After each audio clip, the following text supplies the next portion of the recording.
Bonjour, Hugo Trépanier, spécialiste d'applications manufacturières chez Erisco à Québec. Je vous présente l'outil afin de transférer dans l'éditeur de centre de contenu des matériaux que vous désirez créer, donc de nouveaux matériaux. Par défaut, si on va dans l'éditeur, lorsque vous utilisez l'assistant des matières, ça vous permet bien sûr une panoplie d'options. Je vais y aller avec une famille avec un lien parent. On va directement ici créer à même la bibliothèque que j'ai active ici. Une nouvelle famille associée à des matériaux. La liste des matériaux que vous voyez ici, c'est la liste des matériaux de la bibliothèque active. Si vous ne retrouvez pas les matériaux que vous voulez ici, vous allez simplement aller activer la bonne bibliothèque. Si j'accède, exemple, à la bibliothèque de matériaux Inventor ici, je retourne dans le même outil. J'aurai à ce moment-là d'autres matériaux.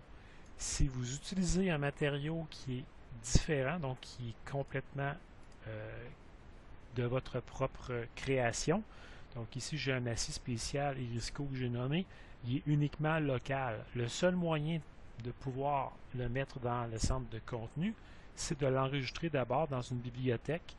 Donc, on va faire un cliquet droit, ajouter à, et on va le rajouter dans la bibliothèque qui est en lecture-écriture. Par défaut, bibliothèque de matériaux Inventor ou bien sûr la vôtre. Okay? Donc, je vais la rajouter moi ici au niveau des métaux. Donc, au niveau des métaux. Et le fichier, pas le fichier, mais le matériau acier spécial Erisco sera disponible maintenant lorsque je vais aller utiliser l'assistant des matières. Donc, on s'en vient ici, acier spécial Erisco, suivant,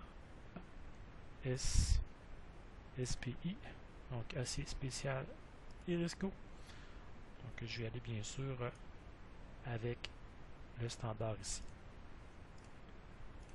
Ça sera possible par la suite de rajouter ce matériau à n'importe quelle autre pièce dans le centre de contenu. Donc, on va voir vraiment dans la table des familles ici qu'on aura un nouveau matériau associé dans la colonne des matériaux.